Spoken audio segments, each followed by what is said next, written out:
yabivuze aravuga ngo yabivuze mu rurimi rw'igifaransa ariko reka mbivuge mu kinyarwanda aravuga ngo njyewe iyo turi kumwe na mwuka wera ngo tuza turuta majorite donc turuta rubanda turuta benshi mu yandi magambo mvuze ngo Damiye mpagararanye na mwuka wera turusha ubwinshi rubanda nyamwinshi.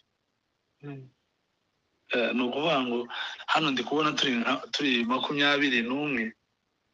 Ni ukuvuga ngo umuntu wese uhagararanye n'Imana aruta umubari uwo ari wo wose ubaho, kubera yuko Imana ubwayo ni majorite. Iyo ihagararanye nawe izitsinda icyo ari cyo cyose. Amen. Rero niyo mpamvu dushima Imana. Nta na kimwe cyabayeho, nta na kimwe kibaho kirimo kivugira Imana kitari muri gahunda yayo. Nta accident, si impanuka, ari abinjira tugezemo hagati, ari abinjiye imbere, ari uwinjiye imbere y'abandi bose, ari nanjye nafatiye ibyo nagombaga kumva nabyumvise. Kandi ijambo ry'Imana iryo ntirigira limite, riza rigenda risenya, rizanyura mu bikuta, rikanyura mu misozi, rikanyura mu mabuye y'amara, rikanyura ahanyerera, rikanyura mu rubobi, ntiriza rinyerera, ntiriza rihusha, turivuge gute se, ntirigira akantu na kamwe riza ritinya. Uza uryohereza uri umunyantege nkeya, rikagenda mu ijwi ryawe, rikabanza rigakomeza ijwi ryawe, yarangiza naryo rikagenda mu bubasha bwayo, rigasenya ryifashishije rya jwi ryawe. Ni ukuvuga ngo Imana iyo ikugize umuyoboro ku cyo icyo cyose wakoze mu nzu y'Imana, uba wambaye imbaraga n'ububasha buruta ibiremereye ku buzima bwawe. Haleluya. Haleluya. Kubw'iyo mpamvu rero kuvugira Imana, iyo tuvugiye Imana tuba duhindutse abanyembaraga. Niyo mpamvu wa munsi umugaragu w'Imana Zekariya yabwiye abantu bitwa ba Tobiya n'abandi babaye ibibazo bikomeye igihe ubwoko bw'Isiraheli bwari buvuye mu bunyage burimo busubira mu gihugu cyabo. Noneho ngo bagereyo bashaka gukora ibikuta, bashaka bagwanya Zerubabeli. We yari afite misiyo kugira ngo yongere yubake igihugu, yongere yubake itorero yari atangiye kubaka. Noneho baramugwanya cyane, baramugwanya bimwe bikomeye. Mu kumugwanya, Zekariya na Hagayi n'abahanuzi bajyanye na Ezira. Ezira niwe waje mu gikundi cya kabiri. Noneho ngo barangize, Imana igafata abahanuzi kugira ngo bakomeze abami bari bahari cyangwa se ubuyobozi bwari buhari. Ni ukuvuga ngo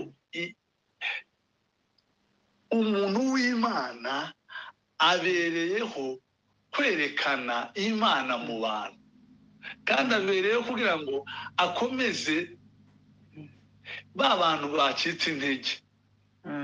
Niyo mpamvu muri iki gitaramo cy'iminota mike yo kugira ngo dusengere abantu cyangwa se tuvuge, tuba tugiye kuvuga Imana iri hejuru y'indwara, tuba tugiye kuvuga Imana iri hejuru ya ba bandi batinyishijwe n'imbaraga z'umwijima. Noneho ngo barangize, Zekariya arandika aravuga ngo yewe wa musozi munini we, uza wiyita iki imbere y'umugaragu wanjye Zerubabeli? Wewe wa kibazo, wewe uza ubwo buhangange bwawe, we wangwara, uza wiyita iki imbere y'umugaragu wanjye Zerubabeli? Nzaguhindura ikibaya, we wa musozi muremure we, wewe wazamutse, we wakanze abantu. Nzakumanura, nzakugira ikibaya, nzakugira igitaba. Mu yandi magambo, nzakumanura uko wishize hejuru, nzakumanura nkwitse nkugeze hasi. amina. Amen. Iyo uhagurutse gatoya gusa uvugira Imana ugasenga uvugira Imana, iyo uhagurutse gatoya gusa uvugira Imana, uwo mwanya ijwi ry'Imana riza rizamuka rinyuze muri wowe kugira ngo ritinde ya migambi yose y'umwari Satani. Twebwe ubundi tuba tugomba kuvuga gusa, tugomba kuvuga, ibindi ni iby'Imana.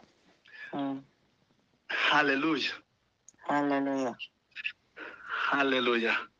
Amen. Twebwe tuvuge gusa, ibindi izindi gahunda si izacu ni iz'Imana. Imana iyo yakwemereye kuyivugira, haleluya, iyo yakwemereye kuyivugira, ibiguhaye n'ububasha bwo gutsinda bya bindi byakunaniye. Mu yandi magambo, iba yemeye yuko na cya kindi cyakugoye wowe yahaye wa mwanya wo kwivugira kugira ngo ubashe kugitsinda, kuko yakugize umuyoboro wayo muri wowe. Amen. Amen. Uyu mwanya tuba dufite umwanya mutoya, ariko ndashima Imana ku bwanyu, ndashima Imana ubwaka gatanu kuri aya iyi saha imwe gusa, umwanya gusa muto imbere y'amaso y'Imana. Ni umwanya munini. Niyo mpamvu Dawidi, niyo mpamvu muri Zaburi ya 84 izivuga gusa ngo umunsi umwe gusa imbere y'Uwiteka, mu bikari by'Uwiteka bindutira iminsi 1000, bindutira iminsi myinshi. Aka kanya rero si gatoya, kuko ku Mana ijambo ryayo rimwe rirahagije kugira ngo rikore ibihe byose. Haleluya. Twebwe mu gusenga Imana, mu kuvugira Imana, tujya tuvuga, hanyuma ukuboko kw'Imana nako kurakora. Mu gutegeka kwa kabiri igice cya 32 kuri 1 hazavuga ngo, tega ugutwi wajuru we, nanjye njyewe Damiye, wewe twicaranye, wewe turi kumwe hano nawe, nanjye ndavuga. Urumva, utega ugutwi wajuru, numva ngo ijuru riteze ugutwi kubyo turi kuvuga, nanjye ndavuga. Hanyuma isi nayo yumva amagambo ava mu kanwa kanjye, mu yandi magambo, iryo jambo rishatse gushimangira yuko iyo tuvuze ijuru riba riri kutwumva, hanyuma isi nayo igaprovidinga, kubera yuko Imana izinyuza ibyayo biza bivuye mu ijuru, tukabibonera mu byo yaremeye mu isi. Ni ukuvuga ngo Imana iza yumva, yarangiza igategeka ibiri mu isi kugira ngo ibinyuze mu ibisubizo by'ibyo twavuze, twasabye. Niyo mpamvu ku barwayi ijya inyura mu baganga, abaganga bagakiza abantu. Ni ukuvuga ngo n'ijwi ry'Imana riba ryaje rikanyura muri wa muganga, rikamuzamo, rikamuha ubwenge kugira ngo abashe gukora. Mu magambo makeya tugiye kuvuga ijambo ritoya rivuga hejuru y'ukuboko kw'Imana, ukuboko kw'Imana ku buzima bwacu. Ukuboko kw'Imana ni topike numvise nziza kandi nshaka kugazura umutima wanjye, ariko ukuboko kw'Imana kuturiho. Buriya ukuboko kw'Imana niko kuza gukomeza. Reka tukuvugeho gatoya, kandi ngiye gusoza ku mwanya wagiye. Ukuboko kw'Imana niko kuza gukomeza andi maboko yose yo ku isi. Haleluya. Ukuboko kw'Imana niko kuruta andi amaboko yose abaho ku isi. Ukuboko kw'Imana niko kujya gukora kutagaragara, hanyuma hakagaragara ayacu, tukagira ngo n'ayacu yakoze, kandi ari ukuboko kw'Imana kwagize gute, kwabikoze. Mu yandi magambo, muri make yambivuze, muri make niko kuboko konyine. Hari igihe abantu tuba dushaka ko ibyo twakoze abantu bamenya ko ari twe twabikoze, ariko ukuboko kw'Imana niko kuza gukora kwihishe, abantu batareba, abantu ntibakubone, ariko kugakorera mu muntu. Reka mbaho urugero, umuntu wambukije umwana amwambukije umuhanda kugira ngo imodoka zitamugonga cyangwa igare n'ibindi. Ukuboko si wowe wamwambukije. Nimba warambukije umwana wawe umuhanda, si wowe wamwambukije. N'Imana yafashe ukuboko k'umwana ifata n'ukwawe. Mu yandi magambo, yambukije umubyeyi, yambutsa n'umwana, niyo yabafashe amaboko. Haleluya. Ukuboko kw'Imana niko kuboko gukomeza andi maboko yose, niko kuduhetse, niko kudufashe, niko kudutunze, niko kutwambitse, niko kuturemesheje, niko gutuma n'abandi barwaye bihebye badapfa kugeza uyu mwana. Si indwara iroroshe imbere y'amaboko y'Imana. Haleluya. Kandi muri Bibiliya, muri teoloji, ukuboko kw'Imana ni ukuvuga ngo biza bisobanura yuko iyo bavuze ngo ukuboko kw'Imana, uvuga ngo ni nk'Imana iba yishushanyije mu muntu. Urumva n'Imana noneho yagize ingingo zifatika, n'Imana noneho ifatika mu buzima bwacu. Ukuboko kw'Imana kwabanye natwe, niko kwabanye umuyobozi wa gahunda wayoboye, niko kwambukije abana b'Isiraheli inyanja, niko kwatumye bahaguruka, niko kwabafashe, niko kwabaremesheje. Reka mbabwire, iyo turyamye, muri njye aravuga ngo iyo turyamye dusinziriye cyangwa iyo tugenda mu mihanda, turindwa n'imbarayo, turindwa n'urukundo rwa Yesu. Haleluya. Haleluya. Iyo turyamye dusinziriye cyangwa iyo tugenda mu mihanda yo, turindwa n'imbabazi zawe Baba we. Iyo turyamye dusinziriye, niko kuza kukagota inzu turyamyemo,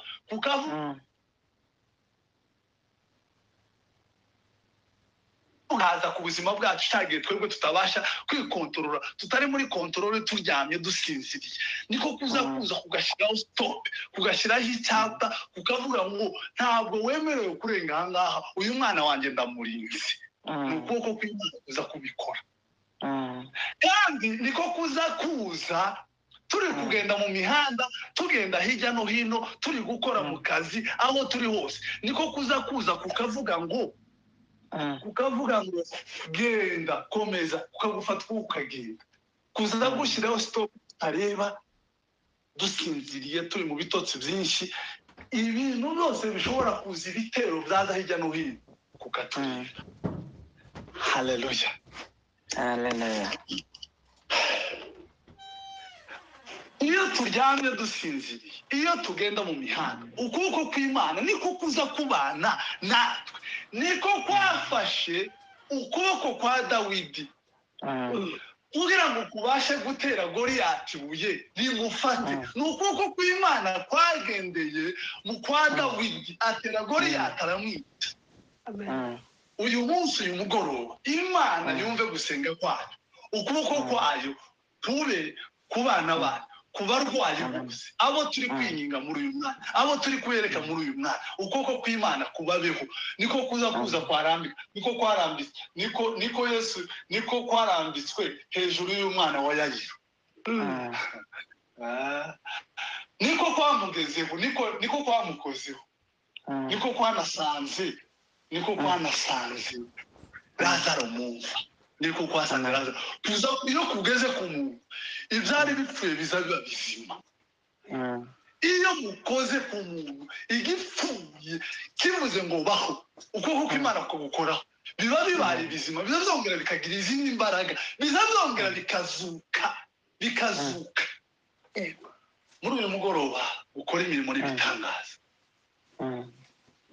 Uyu munsi udasanzwe muri nibature yacu, ukuboko k'Uwiteka kubane natwe, kubane n'abagize nibature, kubane n'abarwayi barimo, kubane na bya bindi byananiranye, kongere kugarura umugisha.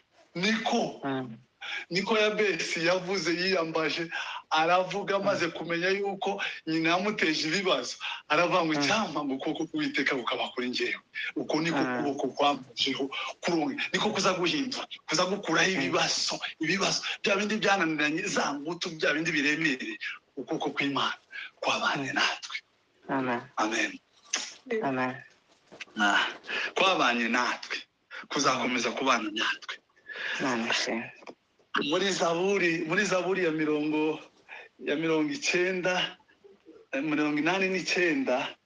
kuri 20 kuri 21 na 22 reka twasome nuko haje kuri Dawidi. Murangize Dawidi arandika aravuga ngo mbonye ni zaburi ya 89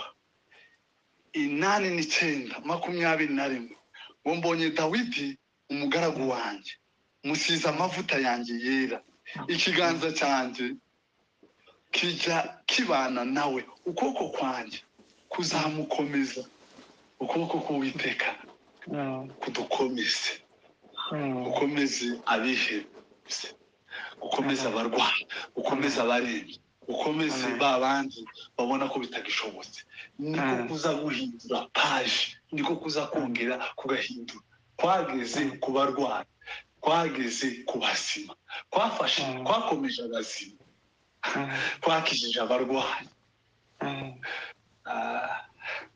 kwayoboye abatareba niko kuboko kuruta n'amaboko yose niko kuboko kuza gukora kugaragara uyu munsi kuza kugaragara mu buryo bw'umwuka mu buryo bugaragarira amaso mu kwizera twizere yuko dufite ukuboko kuruta n'amaboko. Haleluya. Niko kuboko kuza kutugaburira niko kuboko kujya kutugaburira niko kujya kutugaburira. Muri Zaburi 145 ku 16 hazavuga ngo umfumbatura igipfunsi cyawe ugahaza kwifuza kwibibaho byose biriya jambo byose ni ukuvuga ngo n'umwihariko w'Imana uvuga yuko nta na kimwe ikiri kuzimu ikiri musozi ikiri mu mazi mu nyanja mu mazi menshi ikiri mu kirere ahari hose ukuboko kw'Imana kuza kurambura aza kurambura Imana izituramburaho ukuboko ikavuga ngo bana wanjye mubeho. Reka yongere uyu mugoroba iturambure ikiganza. Mana tunakuhitaji wewe ni Mungu wetu uri Imana yacu yo kwizera uri Imana ya Abrahamu na Isaka na Yakobo uri Imana y'intumwa n'abahanuzi uri Imana twabonye mu byoroheje mu bikomeye uri Imana watwambukije inyanja itukura twanyuze mu bikomeye papa wabanye natwe uyu mugoroba Imana ihindura igira ikikora igira ikirema kuko tuyambaje baravuze ngo ibyo tuzasaba byose mu izina ryawe uzabikora kugira ngo byubahirizwe mu mwana wawe Yesu Kristo ukunda. Reka uyu mugoroba gusabe mwene data we twataramana uri kwitwarira imbere umuvuge mu izina ubwira Imana ijambo ry'Imana ryavuze ngo ijuru riduteza amatwi kugira ngo ryumve ibyo turi kuvuga maze ubu butaka n'isi dutuyeho ituzanira ibisubizo twebwe ntituzaho Imana izinyura ushobora kuba uri kureba abaganga ntinyure mu baganga ushobora kuba wa wundi uri kureba ko ari wowe n'igisubizo oya si imyaka sizi gutinda mu burwayi siko gupfa gutinda mu kibazo siko gukomera kw'ikibazo ibyo ngibyo mu byumve gutinda mu kibazo siko gukomera kw'ikibazo gutinda n'indwara kumaraho igihe ntirivuze yuko wowe n'iyo ndwara ari iyawe oya iyo ni imyuka mibi ya Satani iziza mu bantu. Imana ifite kuvuga ijambo rimwe mu kuboko ifite kuvuga ijambo rimwe mu kanwa kayo nk'uko babitubwiye akanwa k'Imana kaza gategeka ibyari bimaze imyaka bigasa naho byavutse bidashitse. Ijambo ry'Imana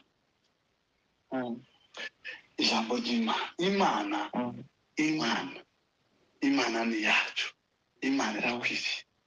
Zaburi ijana na 39 kuri 5 no kuri 6 hazavuga ngo si imbere n'inyuma ushizeho ukuboko kwawe. kumenya ibyo ngibyo ni ibintu bikomeye, ni igitangaza, bindenze ubwenge, bindenze gutekereza.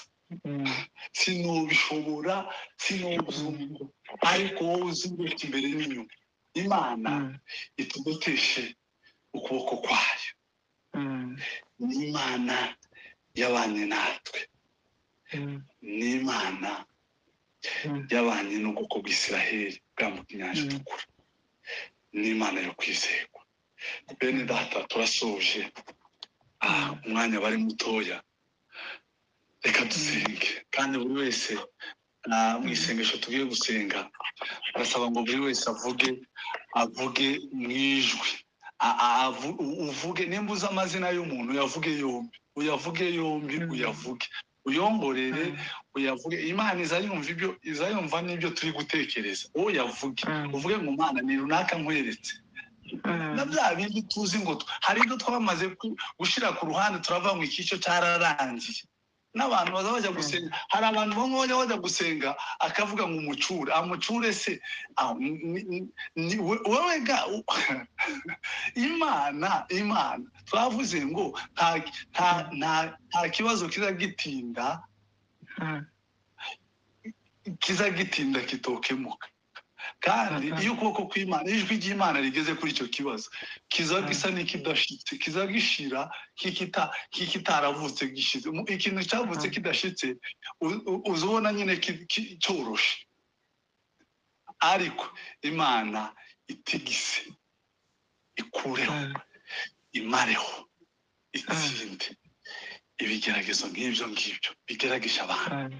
Iyo migambi mibi, ikibi cyose kiva kwa Satani, ikiza kiva ku Mana. Reka dusenge. Mana, wewe ni Mungu wetu.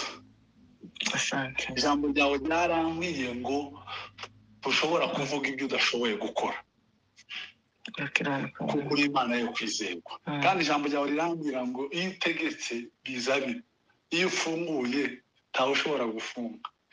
Ijwi ryawe nta na kimwe kitaza kikumva. N'indwara buriya zifite amatwi yo kukumva. Ibyo ngibyo tubikuziho kandi tubikwizeyeho. Turabizi ko nabyo ubivuga muri uyu mwanya. Niyo mpamvu duhamagaye kuri lisite y'abantu batandukanye twazanye muri uyu mugoroba. Tumaze bamwe n'iminsi tugarukaho mu mazina dusengera, kandi urabazi. Ntitwona avuga ngo tugiye kukwibutsa, kuko uri Imana itaza yibagirwa. Tuza wibagirwa, urabizi n'icyatuzanye. Niyo mpamvu umwanditsi wa Zaburi yavuze ngo uzumenyera kuri ibyo twibwira. Uratuzi cyane, uzi n'icyatuzanye uyu munsi rero warawuteguye, urawuzi, uvuga yuko tuzawuganiriramo. Wari unabizi ko hari ibiri bube. Ibyo ngibyo nibyo dushaka. Tukeneye umusaruro w'aya masengesho mu izina rya Yesu. Waravuze ngo icyo tuzasaba cyose mu izina ry'Umwana wa Yesu Kristo ukunda, ibyo ngibyo uzabikora. Kandi uravuga ngo musabe muzahawe. Turasabye Mana, turasabye, turagusabye kugira ngo ukore.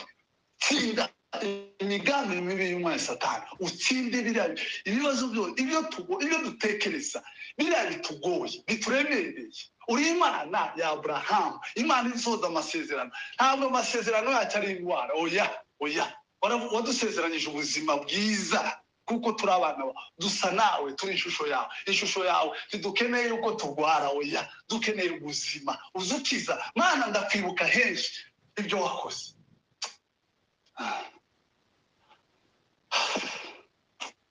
Ushimwe Papa, kandi uhimbazwe. Ushimwe kuzuhindura amateka, ugere ku bitanda, ukuboko kwawe kuhakore, gukore tukanze. Ugere ku mibiri naniwe, ibabaye, abo twavuze, uwo buri wese yazanye hano muri ino teraniro. Mana, igaragaze. Kandi turabizi ko uzugaragara n'ubundi uri kumwe natwe, ubana natwe, uri kutwumva. Ubikore mu izina rya Yesu. Amen.